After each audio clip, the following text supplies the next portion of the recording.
Something that I have personally noticed when it showers and thunderstorms across the area, our rivers pick up. The volume of water users increases also. A lot of boaters getting out when we get these storms. It's almost like I imagine a powder day would be in the wintertime. You get a little extra water. Now I've changed the site location.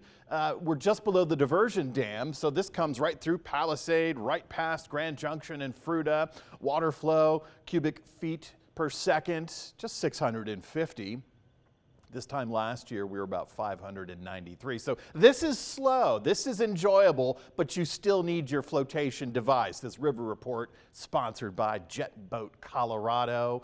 Water temperature, last week we were in the low 80s. This week we're just kind of fluctuating in the mid 70s. So again, even though it's a slow float, you still need that safety device to keep you above the water, folks. And if you're going to get out there and ride the rapids, while there's not much with that stream flow, riding the rapids after a storm, a little bit of excitement in your life.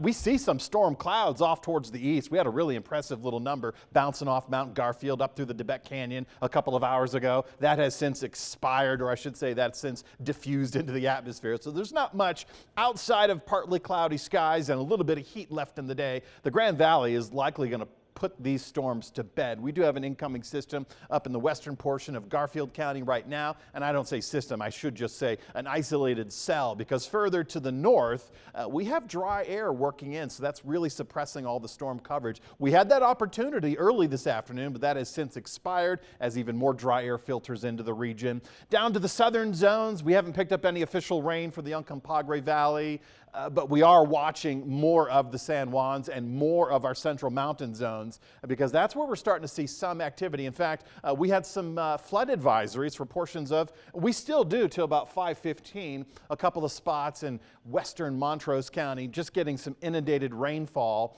And that could create some problems. It's mostly a rural area, but only problems if you decide to cross a flooded roadway, or if you just happen to be hiking and you've got a downpour and then you've got to deal with that flooding situation.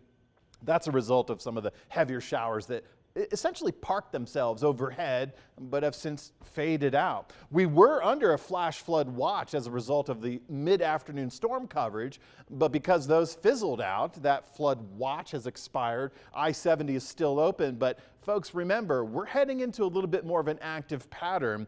While tomorrow it's going to be a bit of a rinse and repeat pattern for Wednesday with the same type of coverage for the storms coming in from the south. We're getting this monsoon moisture driving from the south to the north. And flooding will still become issues, especially for burn scars, especially for saturated areas. And of course, any sloped angle, if you're driving below a slope, you could get some debris, some rocks. But once we get into the Thursday, once we get into the Friday, we should see a lot more of those storms developing, and a lot of those storms will spread across the entire state. And that'll create some added flooding concerns, and that should encompass flash flood watches for the Grizzly Creek burn scar. But that would also include urban areas. We could get some slow drains. We could get some intersections that get inundated with some heavy rainfall for the Thursday and the Friday. And some of these storms, once we get into the late week period, courtesy of this high pressure system to our east, nudging further west and driving even more storms in our direction, courtesy of that, we should experience a lot of this urban flooding, a lot of this flood watches that could get upgraded to warnings. You know what I'm going to say. Safety closure on I-70 for the Grizzly Creek. Thankfully, as I've said before, it's only been temporary, and we do end up reopening without a debris flow. Incidentally, that dry air I keep mentioning that's squashing our storms tonight, that's part of this high pressure system just to our northwest. That's really going to turn the heat up for areas like Portland, the Pacific Northwest. We'll get some hotter temperatures as a result of that weather feature. It's not going to do much for us other than keep storms at bay tonight, and probably battling with them tomorrow as well. But we see an increase. We ramp up on Wednesday and we'll ramp down on Saturday, and all the while we'll keep those storm chances going, with Thursday and Friday being better at measurable rain showers, and that's where we should see some impressive numbers. We have rain deficits for Montrose right around the 2-inch category. We have rain deficits at Grand Junction at 1.5 inches, almost 1.75 inches. For the month of July, Grand Junction, we've almost received 1 full inch of rain. In contrast, Montrose, we've barely Well, we've exceeded 1/4 of an inch just for the month of July. So as we wrap up the end of the month this week, I think we're going to see some impressive rain totals out of this pattern for the Thursday and the Friday, of course, lingering into the weekend. It's not a total washout for your plans, and some of these storms are going to move in with some gusty winds right around the 40-mile-per-hour zone. So just keep that in mind. Limbs could fall out of the branches, and anything not secured in your backyard in the direct path of one of these isolated cells could create some problems for you.